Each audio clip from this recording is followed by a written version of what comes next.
Dalam sebuah hadis yang panjang Abu Hurairah meriwayatkan radhiyallahu anhu bahwasanya Nabi SAW bersabda, "Man naffasa an mu'minin kurbatan min kurabid dunya, naffasallahu anhu kurbatan min kuramin yaumil qiyamah."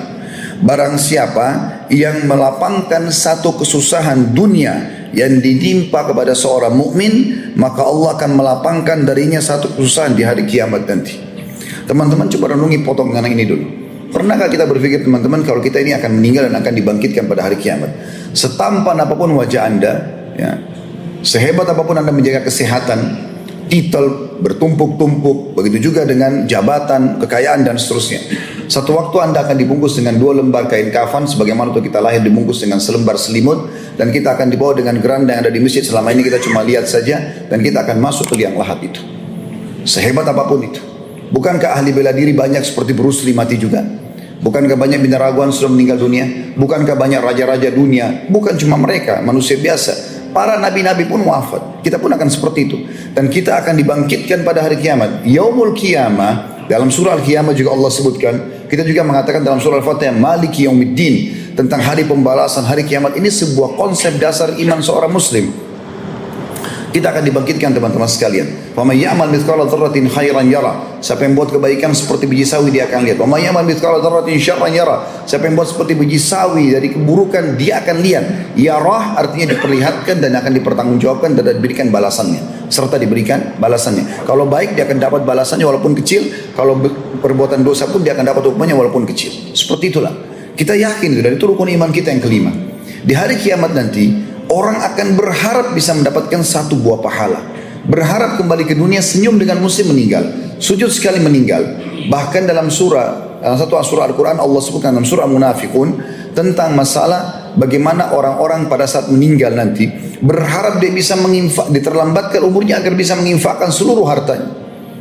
Mereka berharap pada saat malaikat maut datang dikembalikan dulu, ditunda beberapa saat, berapa menit saja supaya mereka bisa sedekahkan semua hartanya untuk mendapatkan pahala yang besar pada hari kiamat.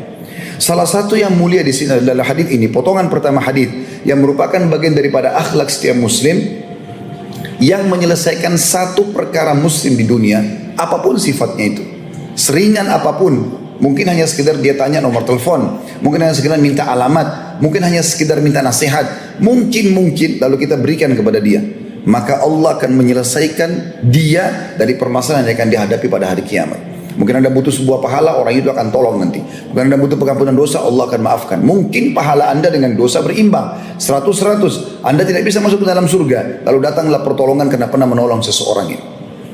Potongan yang kedua hadisnya adalah berkatakan, "Wa man yassara an mu'sirin yassarallahu alaihi fid dunya wal akhirah." Siapa yang memudahkan urusan seseorang muslim yang sedang kesusahan. Sebagian ulama di sini berbeda pendapat tentang masalah kesusahan. Ada yang mengatakan orang terlilit utang, ada yang mengatakan sedang sakit lalu diobati, ada yang mengatakan sedang sedih lalu digembirakan. Banyak masuk dalam masalah ini. Siapa yang, kata Nabi SAW, memudahkan urusan orang yang sedang kesulitan, Allah akan mudahkan semua urusannya di dunia dan di akhirat. Ini lebih lebar lagi manfaatnya. Yang ketiga, wa man satara musliman satarahullahu fid dunya wal akhirah. Siapa yang menutupi aib seorang muslim, maka Allah akan tutupi aibnya di dunia dan di akhirat. Ini poin perlu digarisbawahi teman-teman sekalian. Orang di zaman kita sekarang dengan media yang luar biasa sibuk mencari aibnya orang. Bahkan subhanallah dari 100 kebaikan ada satu kekurangan, satu itu yang dicari. Mana kita dari akhlak Islam ini? Kenapa kita tidak lihat kebaikan dia? Di dalam Islam ada 2 hal yang kita harus paham kalau ada gosip atau informasi yang tidak benar. Dalam Allah menyebutkan dalam Al-Quran, A'udzubillahi minasyaitonir rajim, ya ayyuhalladzina amanu in ja'akum fasiqun binaba'in fatabayyanu an tusibu qauman bijahala fatusbihu ala ma fa'altum nadimin. Ini Al-Quran 1400 tahun turun. Allah SWT mengatakan, hai orang beriman, kalau datang kepadamu informasi gosip, belum kau tahu benar atau tidak, belum kau punya bukti-buktinya, tabayyan, harus cross check dulu. Itu pun cross check ulama kasih syarat, kalau ada hubungannya sama kita. Kalau nggak ada hubungan sama kita, nggak usah cross check. Sibuk cross check dengan masalah ini. Saya mau tahu, saya mau tabayun.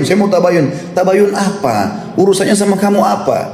Ada urusannya nggak? Kalau nggak ada, untuk apa buat masalah ini? Apalagi kalau tidak tabayun, tidak cross check, kemudian menyebarkan ke sana sini. Ini bahaya sekali. Apa sudah cukup pahala kita siapkan untuk dipanen oleh teman kita pada hari kiamat? Ini bahaya sekali. Setelah itu yang pertama cross check, yang kedua kalaupun sudah kita cross check, kita sudah jelas dia salah pun, tugas kita nasihati dan menutupi. Itu yang Nabi sebutkan dalam hadis ini. Siapa yang tutupi aib seorang muslim, Rasulullah nasihatin, kamu nggak sholat loh, kamu harus sholat begini-begini. Selesai. Jangan lagi kok lemparin ke teman-teman kantor, itu orang sudah saya nasihatin loh sholat. Ya. Terus dia mau dapat apa? Mau dapat keridhaan manusia atau mau dapat pahala dari Allah Subhanahu Wa Taala? Harusnya setelah dia tabayun jelaskan, sudah cross check, kemudian akhirnya dia menutupi aib tersebut. Saya pernah buat tablik akbar khusus masalah ini, judulnya tabayun dan tasattur. Cross check dengan syarat ada hubungannya sama kita, dan juga habis itu tasattur, tutupi. Nabi SAW mengatakan siapa yang menutupi aib seorang muslim di dunia, Allah akan tutupi aibnya di dunia dan di akhirat. Kesalahan dia pun akan ditutupi.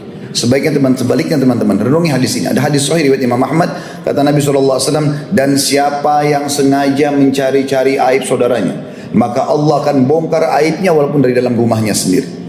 Bukan tugas kita mencari kesalahan orang. Makin kita tidak tahu tentang seseorang makin baik.